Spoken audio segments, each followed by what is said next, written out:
Ok, la pregunta de hoy viene del grupo de Tamashi no Tomodachi y la hace Ángel Galván y pregunta: si tengo una función trascendental y la integro tres veces con respecto a X, Y y Z, ¿qué es lo que obtengo?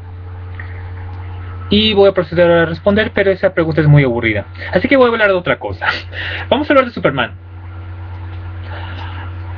Vamos a hablar en particular de lo que dije ayer.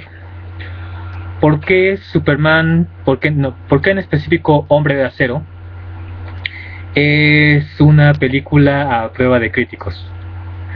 Y para eso voy a basarme en algunas de las opiniones de ustedes y vamos a examinarlas. Yo tuiteé específicamente que lo que no te gusta de Hombre de Acero revela tu debilidad como crítico. Eso es bastante obvio en el caso, por ejemplo, de críticos establecidos como June Thomas en Slate.com, que básicamente se estaba quejando que la película es muy oscura. Y sí lo es, pero ese es el propósito. Gerardo Taker en Twitter dice que es una mierda de película y que hay muchas cosas que se le hacen absurdas.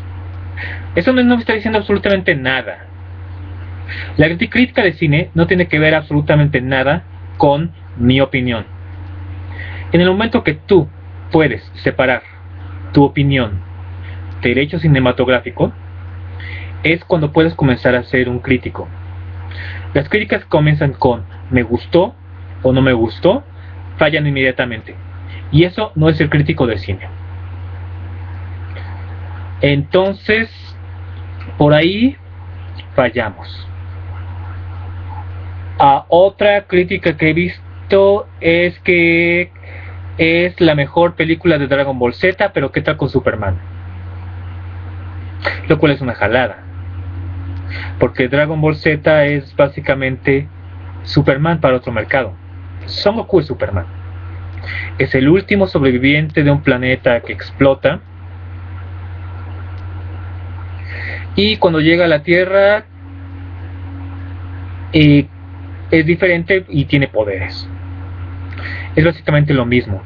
Es más, Akira Toriyama mismo revela que él es un gran fan de Superboy, y lo ves cuando ves el arco de Dragon Ball Z del gran Saiyaman. Básicamente está recreando a Superboy.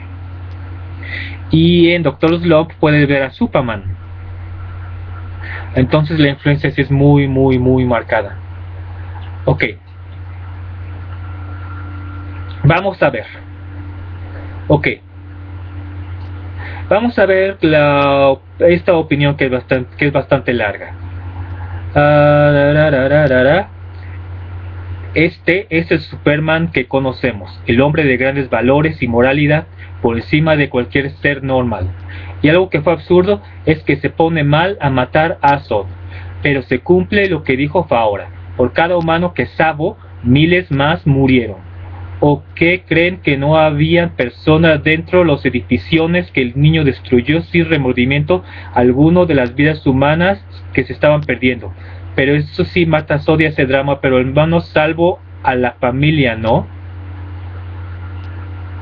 Luego los errores en las ideas, como cuando alguien dice nos están convirtiendo en Krypton, o sea Helo, o a qué hora le dijeron de dónde eran. Luego también está la parte donde Super le dice a Loise que se aleje porque va a volar, pero cuando la salvó de morir en las cápsulas y se fue a salvar a Marta, su madre, emprendió vuelo sin hacerle daño alguna. Ok, ¿por dónde comenzamos? Vamos a comenzar por el alegato del Nolanazo, que esta película fue diseñada para entrar en el universo cinematográfico de Nolan. Bueno, él escribió el argumento. Eli Snyder que escribió en el argumento, y se nota. Este es uno de los scripts más únicos que he visto en una película de superhéroes. ¿Por qué? Porque se trata de una película con grandes momentos íntimos, con grandes momentos de actor, con grandes momentos de personaje. Entonces, el hecho que la abstracción del hecho del cómic se rompe en cuanto existe una identificación. No le pedimos este tipo de sofisticación a otras películas de superhéroe, porque básicamente los superhéroes son abstracciones. No hay personalidades complejas, son simplemente el bueno y el malo. En el momento que existe esta identificación con las emociones del personaje, Diane Lane es un papelazo. Amy Adams también. Henry Cavill hace un excelente papel. Y como lo dijo Andrew Joe, puede que este no sea el Superman de los cómics. Este es el Superman de esta película, este es el Superman de este universo. Por lo tanto, no podemos cometer el error de pedirle a la película algo que no es. Esto no es una transparente adaptación de los cómics, esto es su propio hecho. En el momento que vemos una película como su propio hecho, podemos apreciarla mejor. Ok, a lo que voy. Entonces, cuando los personajes no tienen esta separación, cuando hay este acercamiento al personaje, existe una demanda de realismo. Si la misma escena de pelea hubiera sido dirigida por Brett Ratner o por Michael Bay, nadie estaría diciendo esas objeciones. ¿Qué pasó con las personas dentro del edificio? No dijeron eso del Hombre Araña, cuando el Hombre Araña es absolutamente obvio que no salvó a todas las personas. Cuando el Hombre Araña 1, la primera de Sam Raimi, es obvio que los músicos se murieron. ¿Reclamaron entonces? No. ¿Por qué? Porque los personajes estaban abstraídos. En el momento que tenemos esta identificación con el personaje, nos ubicamos en este mundo más real, entonces nuestras expectativas suben. Entonces es lógico que pidamos un poco de más realismo. Si el tono que nos está dando la película es un tono más realista y más concreto y más de pies en la tierra, nuestra suspensión de la inverosimilidad sube. O sea, hay cosas que no aceptamos, que mucha gente no acepta de esta película, pero que le aceptan a las otras. ¿Por qué? Porque la expectativa es diferente. Y aquí va otro punto con la película. Esta es otro tipo de película. Es injusto calificar a un nuevo medio con los estándares del anterior.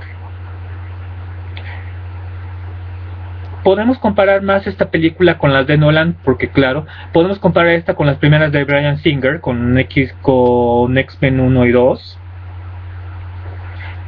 porque son películas hechas por gente que ama la mitología y quiere crear sentido con la mitología. Pero no podemos aplicar el mismo estándar con las de Batman de Tim Burton, porque son gente que no conocía el material de referencia y que simplemente quería hacer una película para entretener, y se tomó libertades con el material. El extremo lo vemos en Transformers, o las de Michael Bay. ¿Cuántas son? No sé cuántas son, pero son demasiadas. Entonces, muchas de las críticas están mal porque le están pidiendo a la película que sea algo que no es. Esta película tiene primero que pasar bastante tiempo para poder tener otros parámetros para compararla. Hay películas que les ha pasado eso. Matrix tuvo que pasar mucho tiempo para apreciarse verdaderamente cuál fue su contribución al cine. El Club de la Pelea, que es mi película favorita, fue un desastre en taquilla, pero se recuperó mucho en el mercado del DVD y Blu-ray. Entonces, ¿que Zack Snyder tiene películas malas? Sí. Sucker Punch es horrible. 300 es gloriosa. Y la 2 habrá que verla. Entonces, necesitamos todavía un marco de referencia. Si hay una trilogía, eso va a ser lo mejor que puede pasar, porque entonces ya podemos compararla con la segunda, con las ideas de la segunda. Y como bien dijo mi hermano, si la segunda se encabalga con la primera en su justificación, va a ser maravillosa. O sea, si la segunda se trata que el Lex Luthor promete a la Tierra salvarla de este monstruo que vino a destruir, eso va a ser genial. Y esa película la quiero ver. Ok, y regresando a la pregunta original, que me fui por la tangente, que precisamente la tangente es una de las funciones trascendentales. Las funciones trascendentales son seno, coseno, tangente, cotangente, cosecante y otras que son razones geométricas. Y sí, lo que hice hoy en el trabajo fue preguntarle a la sección de finanzas si esta pregunta tenía lógica, porque igual me estaban ponqueando, ¿no? Si se puede sacar integrales de funciones trascendentales varias veces. Me dijeron que sí. Y la respuesta para esa pregunta es: haz tu maldita tarea de cálculo.